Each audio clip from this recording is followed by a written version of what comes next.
Greetings, I am at the moment on holiday, but I was asked if I could make a short video to help some teachers in the school. I thought this may be of benefit to many teachers, so I'd like to spread it around on the internet. If you are an educator at any level, please stay to the end. I condense 40 years into 5 minutes that will help you to be that better and happier teacher.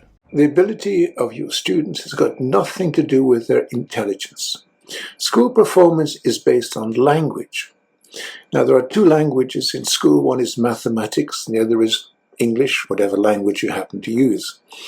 The student's ability to understand and to explain themselves is what we evaluate them on, plus what they can remember. So bear in mind that your ability, how you guide and help them with the spelling, their grammatical structure, and how they explain the story is really what you're evaluating them on. And this is very important to realize.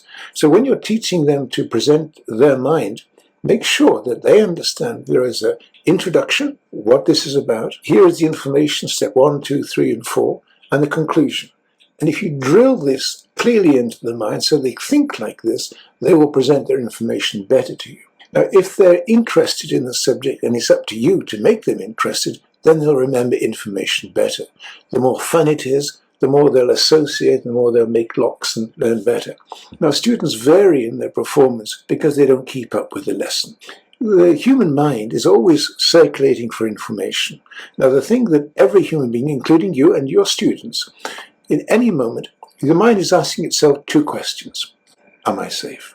And number two is, what is the most interesting thing for me at this moment? Now, the school classroom is very competitive. Students are worrying about what other students think about them, a lot of other things too.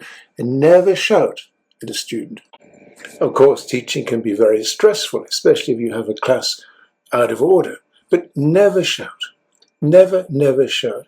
If you shout and you humiliate a student, you create a rise of the neurotransmitter called cortisol, floods up, and it floods their brain so they can't think. When you shout or you humiliate a student, you actually prevent them from physically learning. It's very important you understand this. Very important. So be kind, help them to interact, make it fun, flow with them. Don't try and control them, but come in with them and teach them through fun, laughter. You take control of them by making it fun.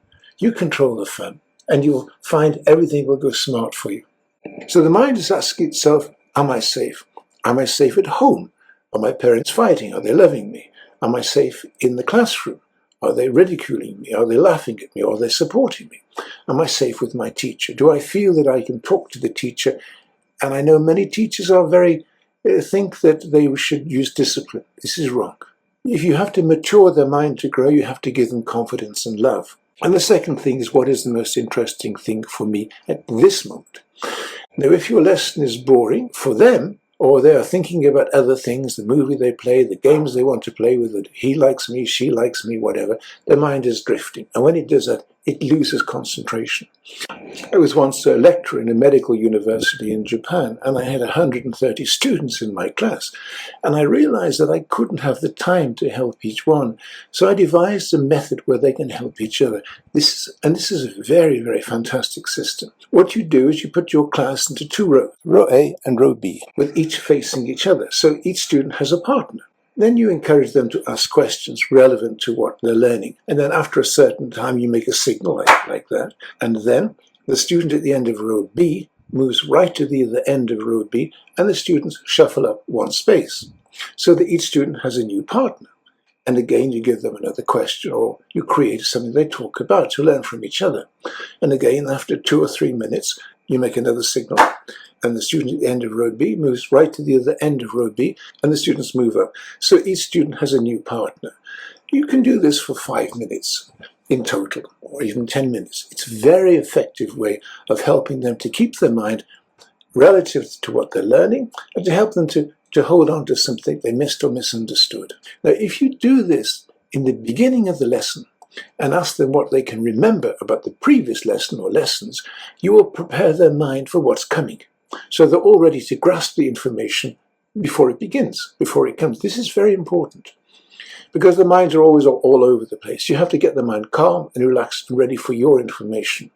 And then when you tell your story, which is what you're doing when you're explaining information, you'll go through the lesson. And during that lesson, there'll be times when the students are thinking about this and they'll get distracted and they'll miss something. If you feel too many students have lost what's happening, or you feel halfway through the lesson, stop the lesson, line the students up in 2 rows again, facing each other, and ask them to ask each questions about what you taught them so far. Now you have to make sure that they're not talking about other things like girls or boys or whatever like that, only about what the lesson has done so far. And again, after a certain time, clap your hand and they shuffle, so they change partners and they do this again. This is great fun. It's very, very fun. It stimulates them. They'll be very happy. You just do it for 5 minutes. But the value is very important. And at the end of the lesson, do the same thing, so that they have a chance to ask their friends something they didn't understand. Remember, use this method at the very start of the lesson. This will help them to recall what they did in previous lessons or ask for help with something they did not understand. Then you bring all minds to focus on what you are now going to teach them. And during the lesson, this gives everyone a chance to recap what you have so far explained or get help with something they missed or did not understand. Remember, you don't have the time to help everyone. Your students will love this. It gives a short break and a chance to keep stamina throughout your lesson.